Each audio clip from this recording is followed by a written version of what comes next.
फागुन अमावस्या का महताव। धार्मिक मान्यताओं के अनुसार फागुन अमावस्या पर पितरों के लिए किए गए दर्पण और दान से दिर्पित दोष से ओजोरी परेशानियाँ कम होती है। इस दिन दान करने से पुण्य कई गुना ज़्यादा बढ़ जाता है। माना जाता है कि पितरे अमावस्या के दिन सूर्यास्त तक घर के आसपास रहते हैं और संतोष होने पर परिवार को सुख समृद्धि का आशीर्वाद देते हैं। इस तिथि पर देवी लक्ष्मी की कृपा पाने के लिए भी विशेष पूजा की जाती है। स्नान के बाद घर के मंदिर में दीपक जलाए, सूर्य देव को अर्घ दे और पितरों का दर्पण करे। अगर समर्थ हो तो उपवास रखे, पितरों के नाम से जरूरतमंदों को भोजन करवाए, वस्तु या दान दे, भगवान विष्णु का ध्यान और पूजा करे। शिव भक्ति के लिए भगवान शंकर की पूजा अर्चना भी करे। फागुन अमावस्या मंत्र। फागुन अमावस्या के दिन पितरों की शांति और आशीर्वाद के लिए ओम पितृ देवाय नमः और ओम पितृभ्य स्वाहा नमः मंत्र का जाप किया जा सकता है।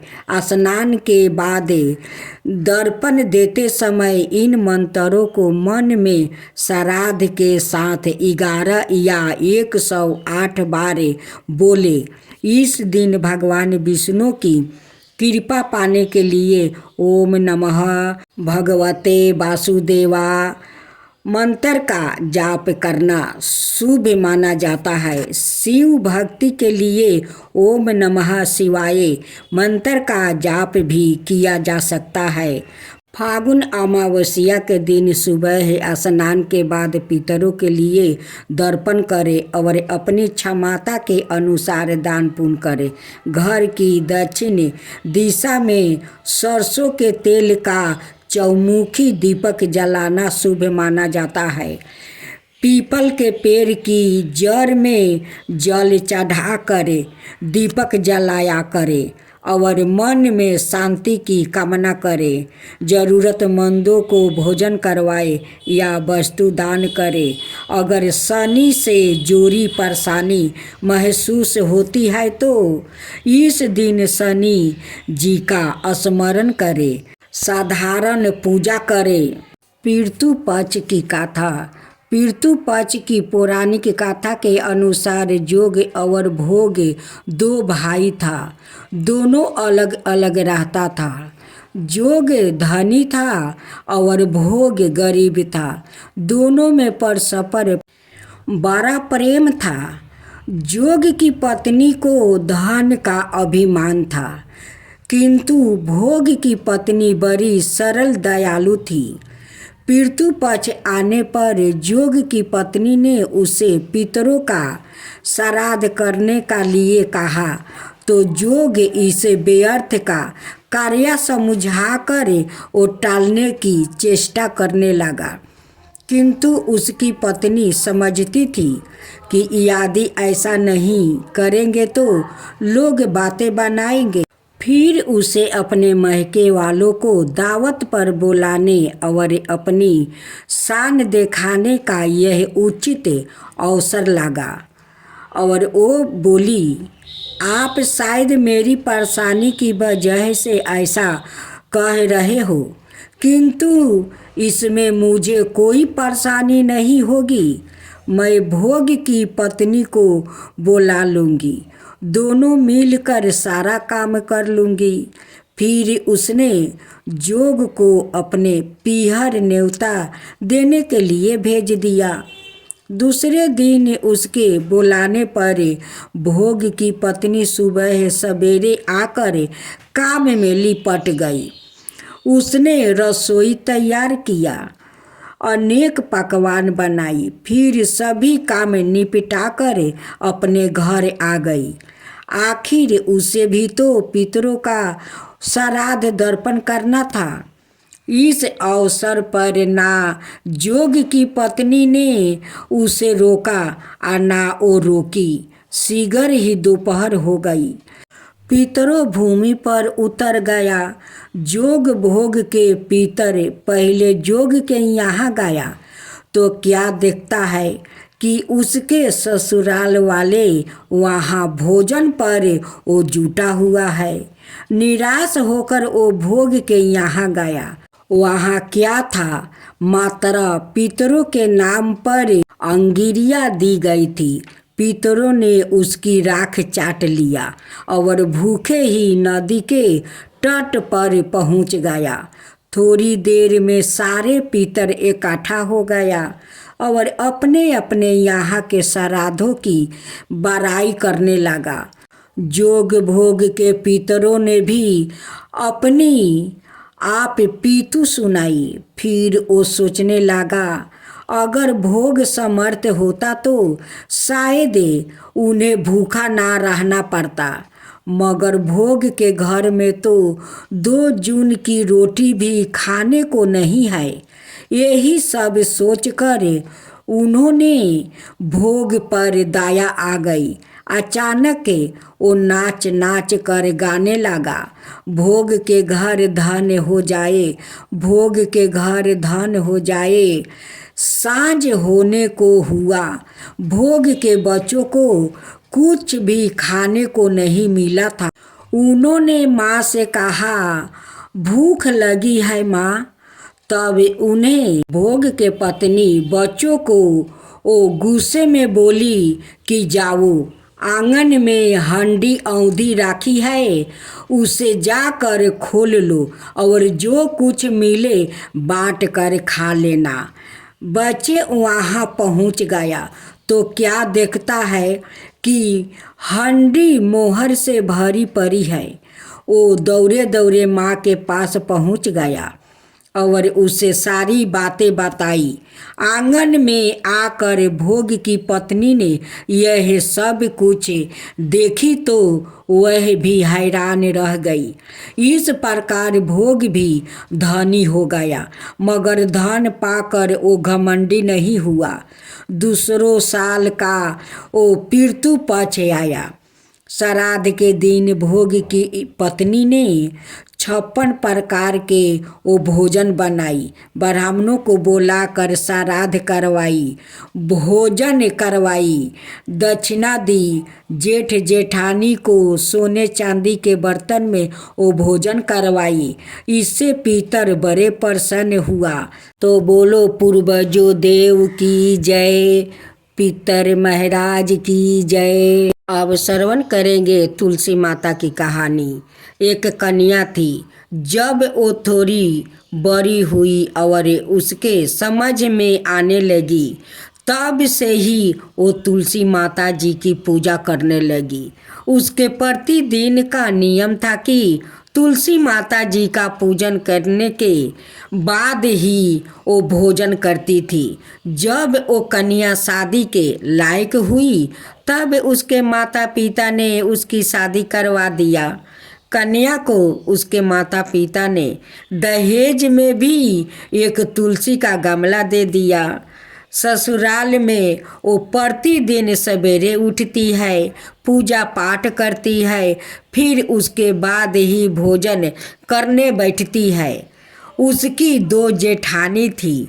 वो दोनों उसका मजाक उड़ाती थी कि बड़ी आई नियम धर्म वाली बनती है। उन्हें दोनों को उससे बहुत ईर्ष्या होती थी। इसलिए वो दोनों तुलसी जी का गमला कहीं उठाकर छिपा देती। वो कन्या बड़ी मुश्किल से गमला ढूंढ कर लाती है, अच्छे से पूजा करती है और फिर भोजन करती है।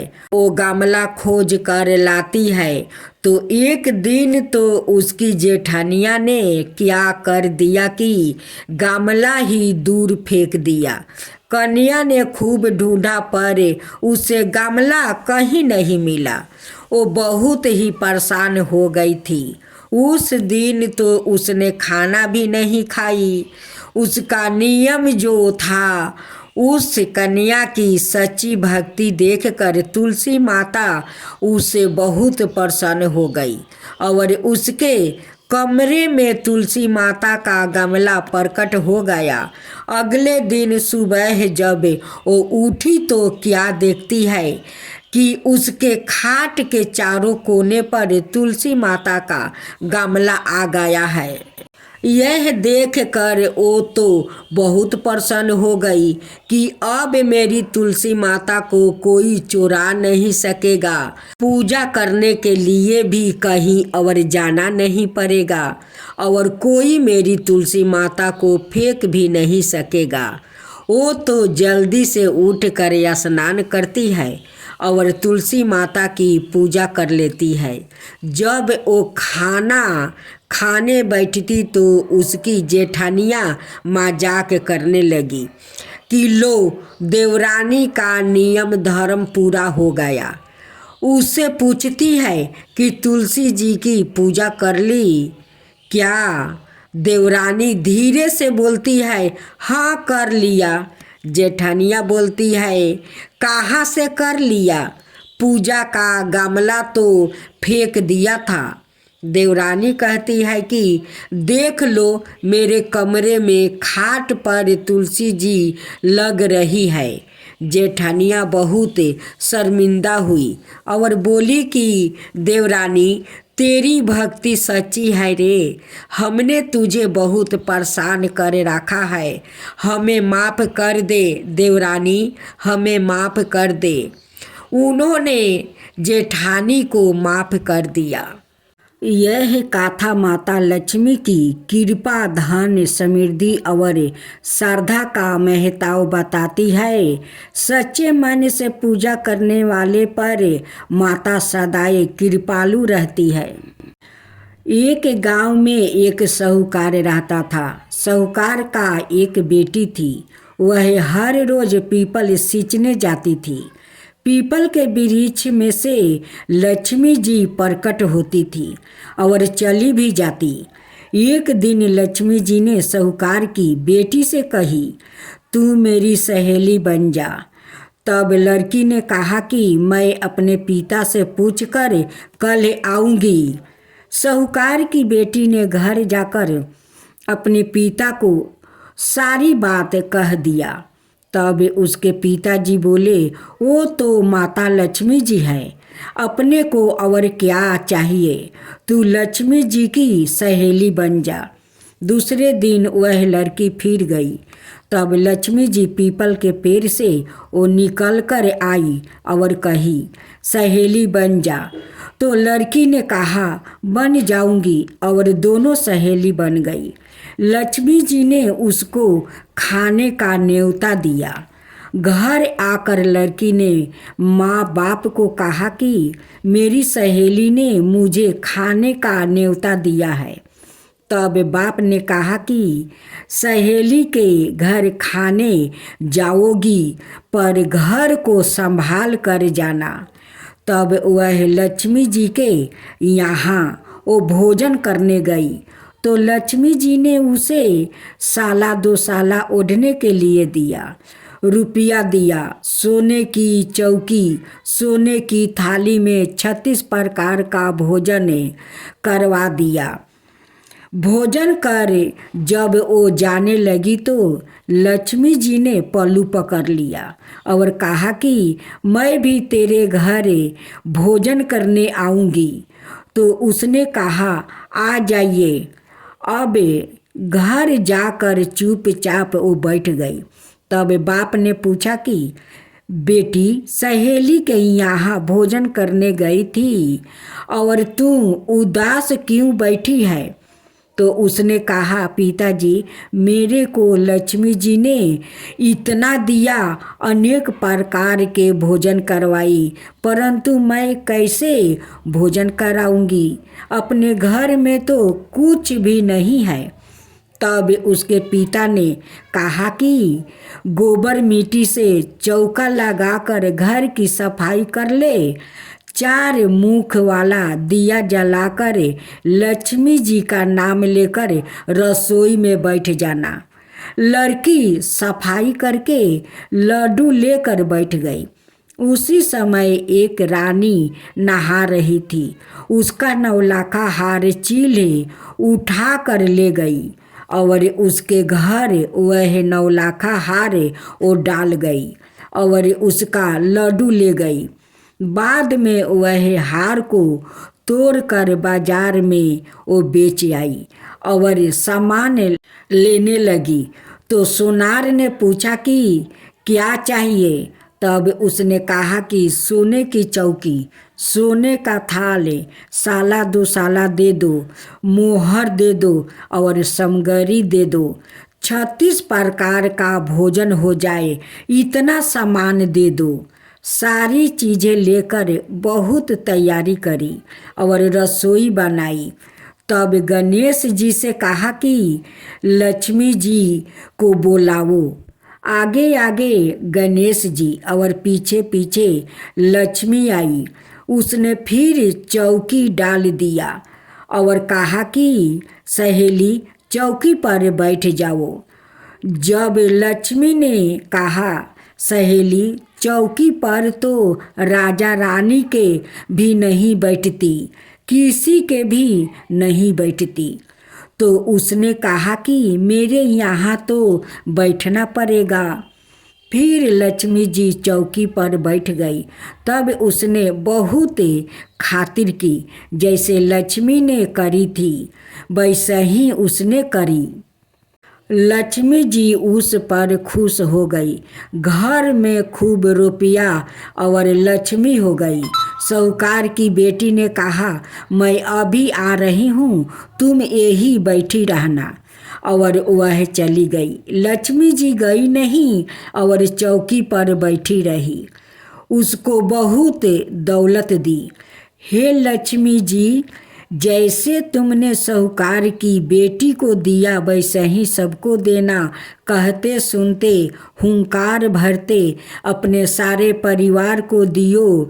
पीहर में देना, ससुराल में देना, बेटे पोते को देना। लक्ष्मी माता सबका कष्ट दूर करना, दरिद्रता दूर करना, सबकी मनोकामना पूर्ण करना। बोलो माँ लक्ष्मी की जय, धन लक्ष्मी की जय।